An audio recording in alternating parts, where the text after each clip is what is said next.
বিছানায় মাথা রাখতেই চোখে রাজ্যের ঘুম চলে আসলো। হঠাৎ অনুভব করলাম আমার গালে কারো হাতের ছোঁয়া। আমি গালের উপরে হাত দিলাম, কিন্তু হাতটা যেন সরিয়ে নিল। আমি নয় ছয় না ভেবে একপাশে কাত হলাম। এবার ঘাড়ের উপরে কেউ নিঃশ্বাস ফেলছে। চোখ খুলতে চাচ্ছি, কিন্তু পারছি না। হঠাৎ আমার কাঁধে হাত দিয়ে টান দিয়ে আমাকে চিৎ করে ফেললো। আমি কিছু বুঝে ওঠার আগেই আমার সারা শরীর স্পর্শ করতে লাগলো। আমাকে আষ্টে পৃষ্ঠে জড়িয়ে ধরলো। আপ্রাণ চেষ্টা করছি নিজেকে ছাড়িয়ে নিতে, কিন্তু পারছি না। হাত পা সব কিছু যেন আস্তে আস্তে অবশ হতে লাগলো। একটু নড়তেও পারছি না। মুহূর্তের মধ্যে জ্ঞান হারিয়ে ফেললাম। তারপর আর কিছুই মনে নেই। সকাল 10টা বাজে। আম্মা দরজার বাইরে চেঁচামেচি করছে, বারবার নাস্তা খেতে উঠতে বলছে। কিন্তু আমি এমন মরার ঘুম ঘুমিয়েছিলাম, আম্মা বারবার নাস্তা খেতে ডাকলেও আমার কান অবধি তার আওয়াজ পৌঁছায়নি। দরজার বাহির থেকে আম্মার চিৎকারে ঘুম ভাঙল। বালিশের পাশে মোবাইলটা হাতে নিয়ে মোবাইলের স্ক্রিনে তাকাতেই দেখলাম বেলা 11টা বাজে। লাফ দিয়ে শোয়া থেকে উঠে বসলাম। প্রথমে আশেপাশে নজর ঘোরালাম, কিন্তু না, কেউ ঢুকেনি তো আমার ঘরে। দরজাটাও ভেতর দিয়ে বন্ধ, শুধু আমার বিছানার চাদরটা খানিকটা কুঁচকানো। এই বাদে কোনো পরিবর্তন লক্ষ্য করলাম না। বেশ কিছুক্ষণ মাথাটা দুহাত দিয়ে চেপে বিছানায় বসে থাকলাম। রাতে যা হয়েছে তা কি স্বপ্ন ছিল? তবে আমি কি ঘুমের ঘোরে ছিলাম? আম্মা রুমের বাইরে থেকে দরজার সামনে দাঁড়িয়ে একটার পর একটা ডাক দিয়েই যাচ্ছে। মাথাটা প্রচণ্ড ভার ভার লাগছে। গোসল করলে হয়তো ভালো লাগবে। বিছানা থেকে নামতে বুঝতে পারলাম আমার সমস্ত শরীরে প্রচণ্ড ব্যথা মনে হচ্ছে কজন মিলে যেন আমাকে বেধড়ক মারধর করেছে। আস্তে আস্তে বিছানা থেকে উঠে রুম থেকে বের হয়ে গেলাম। রুমের বাহিরে আসতেই আম্মা বকাঝকা শুরু করলো। আমি আম্মার দিকে কেন জানি ফিরেও তাকালাম না। সোজা ওয়াশরুমের দিকে চলে গেলাম। আম্মা একটার পর একটা কথা বলেই যাচ্ছে, কিন্তু আমি যেন শুনেও শুনছি না। ওয়াশরুমের ভেতরে ঢুকে আয়নার সামনে দাঁড়াতেই আঁতকে উঠলাম। খেয়াল করলাম আমার গলার খানিকটা নিচে, বুকের ঠিক উপরে কিছু জায়গা লাল হয়ে আছে। এর মানে কি? ভয়ে হাত পা জমে গিয়েছে। বাস্তব এবং স্বপ্নের ভেতরে নিজেকে আটকে ফেলেছি। কিছুতেই বের হতে পারছি না। ড্রেসিং টেবিলের সামনে দাঁড়িয়ে চুল আঁচড়াচ্ছিলাম। শাওয়ার নেওয়ার পরও মনকে শান্ত করতে পারছি না।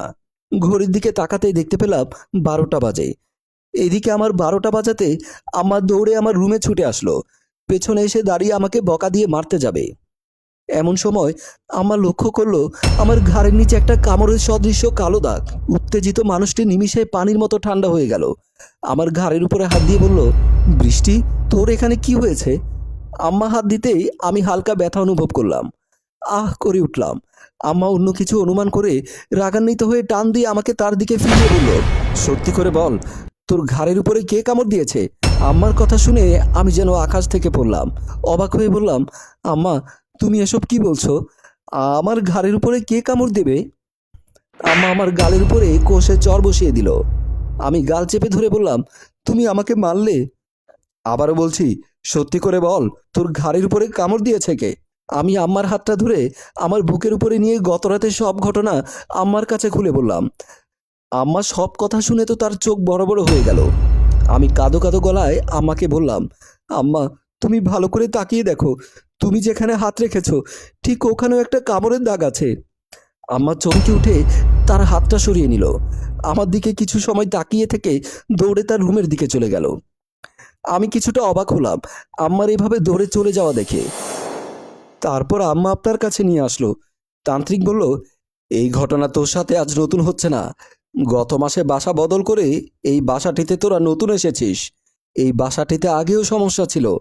আম্মা বলল, কি সমস্যা বাবা? তোর মেয়ে যে রুমটিতে থাকে, সেই রুমটিতে একটি ছেলে আত্মহত্যা করেছিল। ওর আত্মা এখনো রুমের মধ্যে ঘোরাফেরা করে। কথাটি শোনা মাত্র আমি আর আম্মা দুজনেই চমকে উঠলাম। ওই আত্মাটা হয়তো তোর উপরে আসর করেছে। আম্মা ভয়ে কাঁপা কাঁপা গলায় বলল, এখন কি করতে হবে বাবা? আপনি একটা সমাধানের পথ দেখিয়ে দিন। ওই ছেলেটির অতৃপ্ত আত্মাটি ওর প্রেমিকাকে দেখতে চায়। ওর প্রেমিকা যদি ওর কাছে এসে ক্ষমা চায়, তাহলে হয়তো তোদের বাসা থেকে বিদায় নিতে পারে। কিন্তু সেই মেয়েকে আমরা কোথায় পাবো? আমাকে আজ রাতে গভীর ধ্যানে বসতে হবে। তারপর ওই মেয়েটি কোথায় আছে খুঁজে বের করতে হবে। তাহলে আজ আমরা কিভাবে ওই বাসায় থাকবো? সেটা তো ঠিক বলেছিস। তোরা এখন বাসায় যা, আমি রাতে তোদের বাসায় আসব।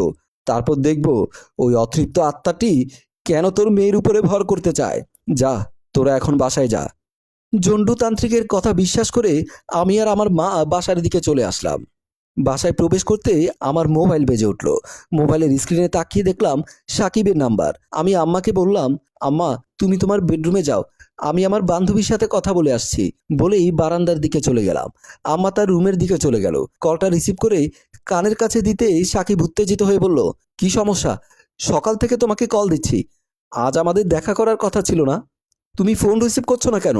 আমি তারপর আমার সাথে ঘটে যাওয়া সব ঘটনা সাকিবকে খুলে বললাম।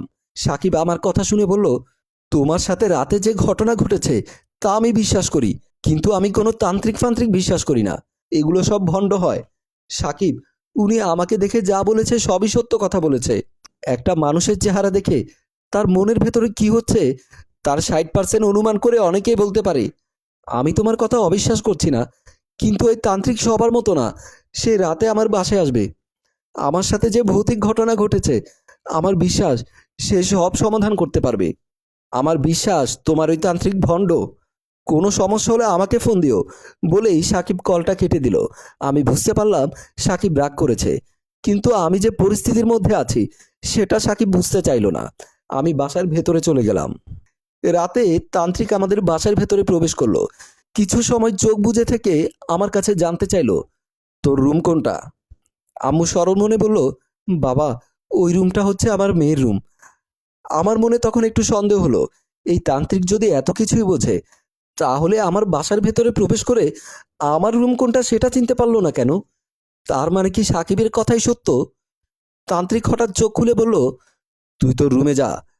আমার আম্মাকে বলল, আর তুই তোর রুমে ঢুকে দরজা বন্ধ করে দিবি। বাহিরে যতই চিৎকার চেঁচামেচি হোক না কেন ভুলেও দরজা খুলবি না, কারণ এই খারাপ আত্মা তোর রুমে প্রবেশ করতে পারে। আম্মা বলল, আচ্ছা বাবা বলেই তার রুমের দিকে চলে গেল। আমিও আমার রুমে চলে গেলাম। জন্ডুতান্ত্রিক আবারও চোখ বন্ধ করে ধ্যান করতে লাগলো। আমি রুমের ভেতরে প্রবেশ করে সাকিবকে ফোন করে সব কিছু জানালাম। সাকিব বলল, আমি এক্ষুনি আসছি তোমার বাসায়। আচ্ছা ঠিক আছে বলেই কল কেটে দিল। এমন সময় লক্ষ্য করলাম তান্ত্রিক আমার রুমের ভেতরে ঢুকে দরজা বন্ধ করে দিয়েছে। আমি চমকে উঠে বললাম, আপনি দরজা বন্ধ করেছেন কেন? আমি এখন তোর সাথে একই বিছানায় ঘুমাবো, তারপর যখন ওই খারাপ আত্মাটা তোর উপরে ভর করবে তখন আমি ওকে ধরে ফেলবো। আপনি যদি এত কিছু জানেন তাহলে এখন ধরে ফেলুন, আমি তোর সাথে না ঘুমালে ওকে ধরতে পারবো না। না না, আমার সাথে ঘুমাতে হবে না, তুই কি আমাকে বাধা দিচ্ছিস? বলেই আস্তে আস্তে যোগতান্ত্রিক আমার দিকে এগিয়ে আসছে। আমি বললাম, খবরদার আপনি আমার সামনে আগাবেন না। এমন সময় লক্ষ্য করলাম যোগতান্ত্রিকের শূন্যে ভাসিয়ে কে যেন আছাড় মেরে বেডরুমের দরজার উপরে ফেলে দিল। তান্ত্রিকের চোখ বড় হয়ে গেছে, মনে হচ্ছে কে যেন তার গলা চেপে ধরেছে। তান্ত্রিক ভয়ে হাত পা ছড়াছড়ি করছে, হাত দিয়ে গলা ছাড়বার চেষ্টা করছে। ছটফট করতে করতে যোগতান্ত্রিক নিস্তেজ হয়ে পড়ে গেল ফ্লোরে। আমি চমকে উঠলাম, মা মা বলে চিৎকার দিলাম। ভয়ে আমার সমস্ত শরীর থেকে ঘাম বের হয়ে গেল। আমি কি করব কিছুই বুঝতে পারছি না। দরজার সামনে নিথর দেহ পড়ে আছে যোগতান্ত্রিক। হঠাৎ লক্ষ্য করলাম আমার পুরো ঘর অন্ধকার হয়ে আসছে।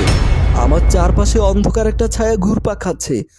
ভয়ে আতঙ্কে আমার কলিজা শুকিয়ে কাঠ হয়ে যাচ্ছে।